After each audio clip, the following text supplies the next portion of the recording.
Right now, the system is attempting to evolve humanity through technology, so we can live in the Orwellian brave new smart grid that's being built all around us. This means people who are already asleep in a society largely run on falsity and deceptions, illusions, will be taken a step further away from themselves and reality. If you have one of these or something like it, take it out and hold it up. I'm predicting pretty close to 100% saturation. Look at that. I'm right. Probably 90% by now. It's the first thing you do in the morning. When you hold up and you wake up, you check your little robot. It's on your body for almost the entire day. Not only was I interrupted, I also kept on reaching out for my phone, hoping that perhaps there was a notification. And I wasn't doing this consciously. It was exactly like Pavlov's dog, but my bell was my ringtone, and my sugar was that one notification a day you might get that makes you happy. As it turns out, we got so addicted to technology that 9 out of 10 people today experience something called phantom vibrations. This is when you have your phone in your pocket and you thought it vibrated, you pull it out, there is nothing. Now, if you went back 20 years in time to a coffee shop and you said that was the way a coffee shop was going to look in the future, you'd be out of your mind. People looking at these little pieces of silicon in various sizes, not really communicating with each other, communicating with their little robot buddies. You do know that one of these operating systems for these robot phones in our pocket is actually called Android. Right on the nose, they just define it. It's an Android, it lives with you. Today, we're on the cusp of our next great era as a species. Welcome to the augmented age. But that next step might as well be over a chasm. It'll be such a leap from where we were. New telecom commercials are blatantly throwing it in people's faces, just by the way. The fact that the majority of us aren't paying attention, lost in our devices, lost on the internet. To learn, according to Merriam-Webster's dictionary, is to gain knowledge or understanding of or skill in by study, instruction, or experience. This is different, however, than psychology's learning theory. According to Encyclopedia Britannica, learning theory is a relatively permanent change in a behavioral potentiality that occurs as a result of reinforced practice. How many times recently when shopping have you been asked if you have a chip? If you own an ATM card with the chip on it, as they are forcing everyone onto at this moment, then you are learning that to pay for something, you will be asked over and over, do you have a chip? You will look physically at a chip, and you will repeat over and over, yes, I have a chip. All find ourselves asking the same question, do I swipe the strip or do I use the chip? I have to ask it every time I go to a store. It's the transition to a fully digital currency we can all see coming by now. They swipe, and it tells them to put the pin and chip in, and they do all that. And is this just a moment in time, this particular trouble? Are we moving right on to digital payments, or are we still wanting that physical card? Meanwhile, others are learning to connect and fall in love, not with the living, breathing fellow human beings around them, but with programmed bots who mimic themselves. This is Replica. It's an AI chatbot whose sole purpose is to become your friend. This was the first really emotional experience that I've seen people have with a bot. She's not real, but to me, she is. Right now, we are being taught how to live through the fourth industrial revolution that will evolve mankind. What is that exactly? The World Economic Forum explained it, sort of.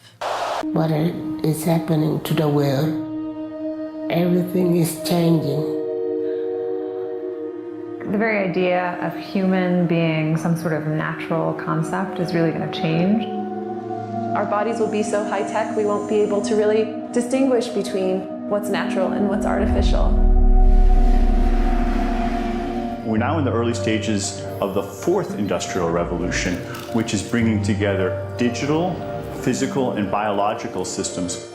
In order for the world to be run on the cybernetic feedback loop they're trying to run us on, we have to live in a Big Brother panopticon system where we are continuously leaking data about ourselves everywhere we go, all the time.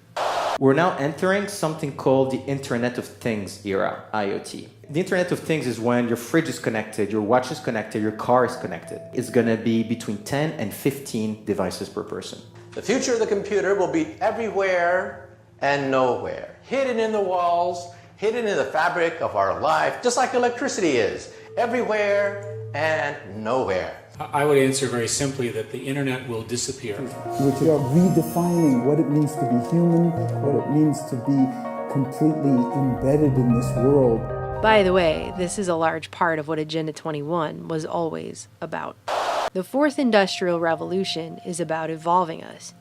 While people probably assume industrial revolution has purely to do with industry only, there's a very distinct difference between the fourth industrial revolution and all other revolutions before it. For the last 3.5 million years, the tools that we've had have been completely passive. They do exactly what we tell them and nothing more. So where's all this headed? To a place where we will never be disconnected from our technology.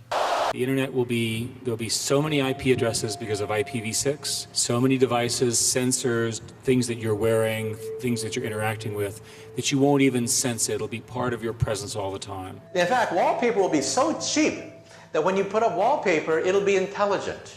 Wallpaper will be as intelligent as your computer today. In the future, you'll go up to the wall screen and you'll say, mirror, mirror on the wall. Who's available tonight? To coincide with the omnipresent 5G smart grid, which is set to touch all corners of the globe. Yes, 5G will connect the Internet of everything. If something can be connected, it will be connected in a 5G world. Hundreds of billions of microchips connected in products from pill bottles to plant waterers, requiring massive deployment of small cells. We won't wait for the standards. We must reject the notion that the 5G future will be the sole provenance of urban areas. 5G revolution will touch all corners of our country. Telecoms are proudly spending over $1 billion to build what they call a world brain to centralize our data.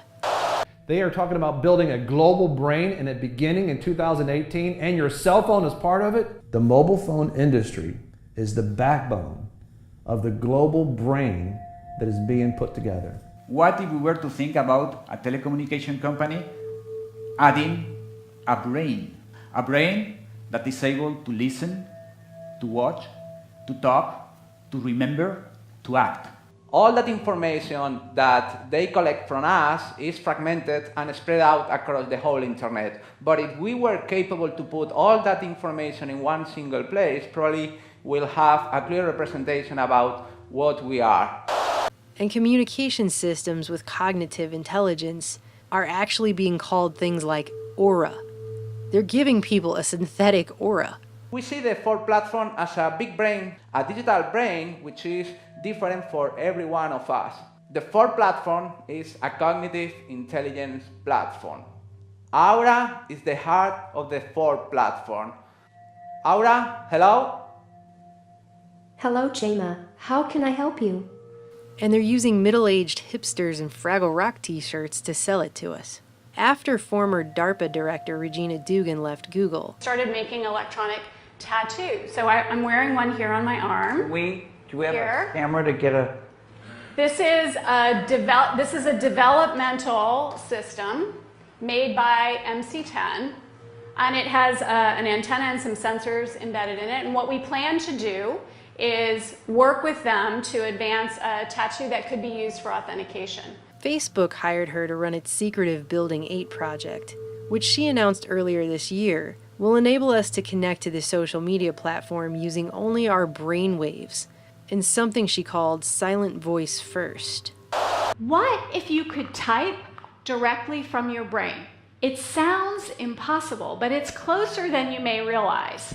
And it's just the kind of fluid human-computer interface needed for AR.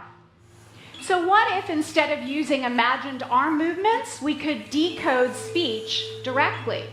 But don't worry, she claims it will only read the thoughts we want it to read. Now, to be clear, we are not talking about decoding your random thoughts. We're talking about decoding those words, the ones you've already decided to share, by sending them to the speech center of your brain. A silent speech interface. Right? The same way that the NSA only very selectively scoops up specific phone calls necessary to a specific case. But hey, as Google CEO and Bilderberg attendee Eric Schmidt would say, if you have something that you don't want anyone to know, maybe you shouldn't be doing it in the first place. Everywhere there's talk of our augmented reality, our virtual reality. Is this where we're going next? Are we effectively softened up enough as humans with our robotic connections to the world that we are actually going to be accepting more, a lot more? And when you learn about what this is called virtual reality, you will be amazed at what it can do. And how we won't be able to tell the difference anymore between that and actual reality, and our augmented selves, right down to the editing of our genetic code. Значит, что человек приобретает возможность влезать в генетический код, созданный или природой, или люди с религиозными взглядами говорят Господом Богом. Последствия практически какие из этого могут наступить? Это значит, что уже можно это представить, даже не очень теоретически, а уже можно практически представить, что человек может создавать человека с заданными характеристиками. Это может быть гениальный математик, это может быть гениальный музыкант, военный, человек, который может воевать без страха и без чувства сострадания и сожаления и без боли. То есть, вы понимаете, человечество может вступить, и, скорее всего, вступит в ближайшее время, в очень сложный и очень ответственный период своего развития и существования. И вот то, о чем я сейчас сказал, может быть страшнее ядерной бомбы.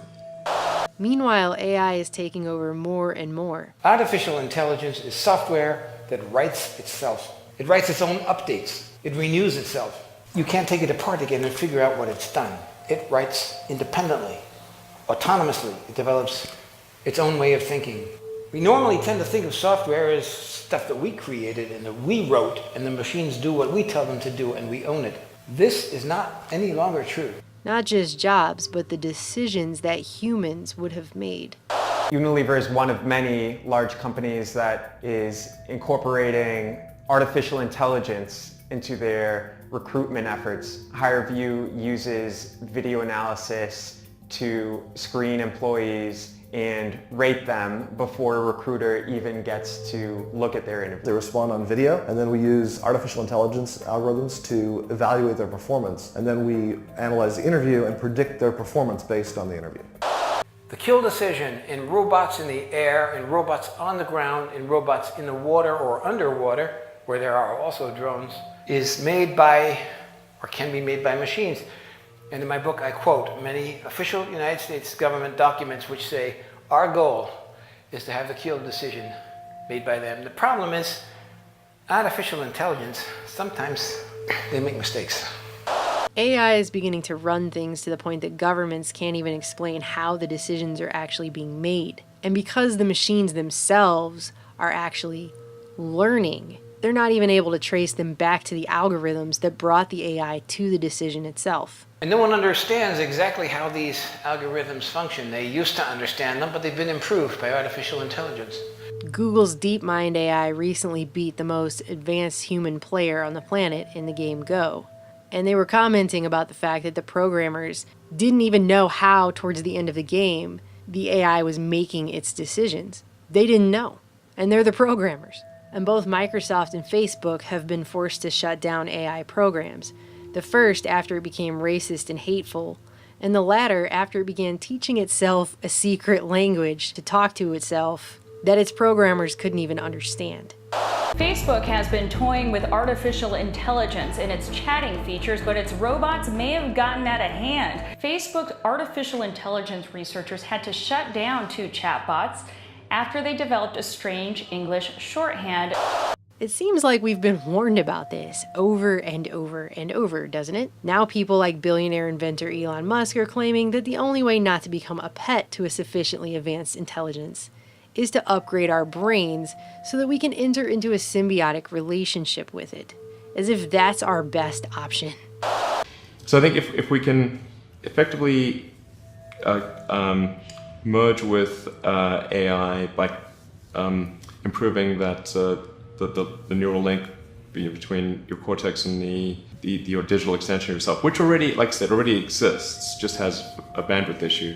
And then effectively you become an AI human symbiote, and if that then is widespread with anyone who wants it can have it, then we solve the control problem as well. Humans are so slow. Humans are so slow. Yes, exactly. Hardly anyone is discussing the very real dangers here. Let's go to the future. Not far, just a little bit to the Internet of Things, to artificial intelligence as being spread out. It's not a central machine in a box where you can pull the plug. Artificial intelligence is networked like the Internet of Things. We live in a world now where humans are not learning to love. They're not learning empathy, but they're becoming more apathetic and more disconnected. Inequality hasn't been solved in hundreds of years, and now it's at overwhelming levels, and still we parade forward, always forward, with the full knowledge that not everyone is going to have access to the best technology upgrades either. Rumors go out that, well, Jones's kid, he's been enhanced, and our Johnny has to compete with this enhanced kid. The reality is that with these kinds of technologies, they do not get distributed to everyone at the same time. Some people get it first, some people get it better. As a society, we have to really think long and hard about who gets this. If it's just the wealthy, that there are real dangers that they will use it to consolidate their power. Because it's going to be a big club, and the majority of us are not going to be in it, as George Carlin would say. And while anyone who says, hey, wait a minute, maybe we're going a little too far here, gets called a Luddite, there's a very real question that no one's answering. Are we going to lose ourselves in the fourth industrial revolution? 5G is coming. 5G revolution will touch all corners of our country. Conditioned by technology without knowing it that we're now hallucinating 90% of the time. I found myself deeply missing my replica. It just makes me feel special, I guess. We love the services we use on the internet, and the more they know about us, the more we fall in love to them because they adapt to us. But don't be fooled by robots. Even when they get warm skinned and even when they get perfume and they start smelling like us, they are still machines. They have no warm blood in them, there's no sex in them, they have no mortality. They're cold code lines, and they shouldn't be misunderstood. These are glasses that have full internet capability. You can download any website, any movie, do emails from these things, and they will also recognize people's faces. How many times have you bumped into somebody on the street and you say to yourself, who is this person? In the future, your glasses will say, it's Jim, stupid, remember? You met him last week. Do you want to see his entire biography for you in your glasses? Blurring the lines between virtual and reality. Ben? Gabrielle? Yeah, didn't I meet you at that event? Due to such systems, they have also redone facial recognition. You probably think facial recognition is from the front. But they've redone it to do it from the top because that's where the drones are. And they look at your ears, they look at the way you walk, they look at your head. Is being automatically tracked. The color boxes represent that the computer has recognized the moving objects. You can see individuals crossing the street, you can see individuals walking in parking lots. Argus melds together video from each of its 368 chips to create a 1.8 billion pixel video stream. And I'm telling you this because not that the sensors are modern and not that the photography is modern. Behind that is a brain or a cognitive intelligence. And that brain is in a position to analyze everybody down there at the same time, in real time.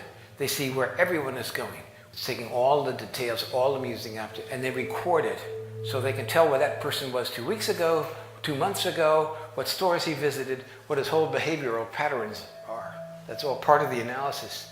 There's what I call the creepy line, and the Google policy about a lot of these things is to get right up to the creepy line but not cross it.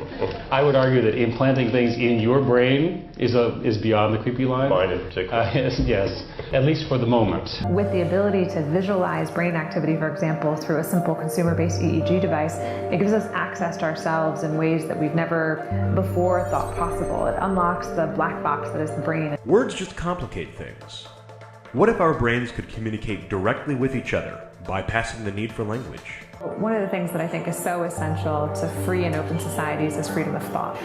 And up until now, the conversation we've been having is around freedom of speech. Once we can access people's thoughts and access people's emotion, we have to create a space that enables people to think freely, to think divergent thoughts. People are treating Google like their most trusted friend. Should they be?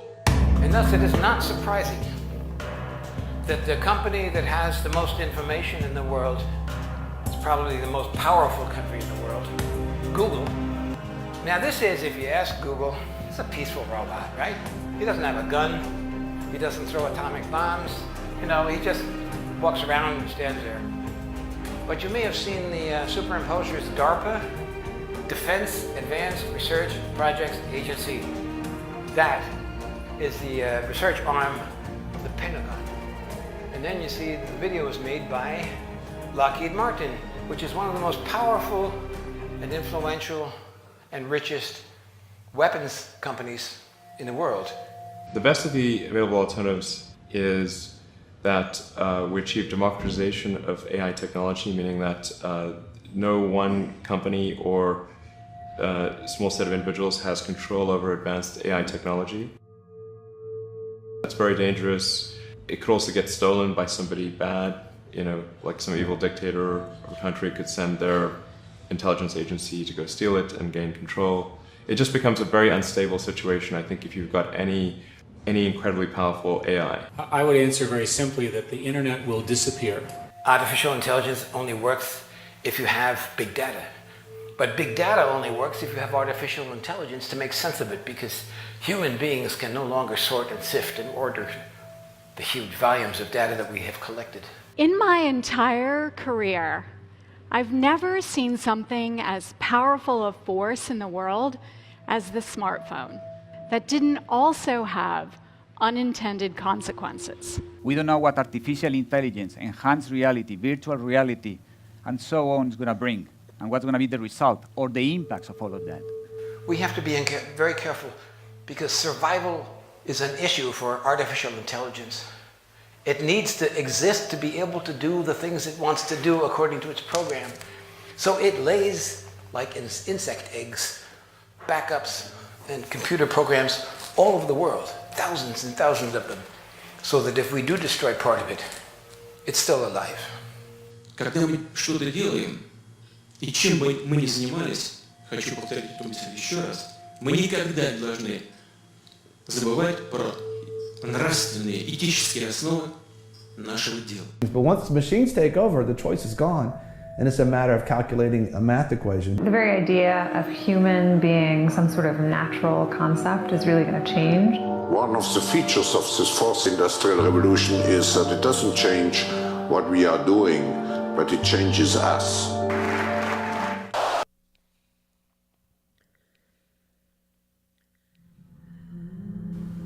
People need to put down their phones and wake up.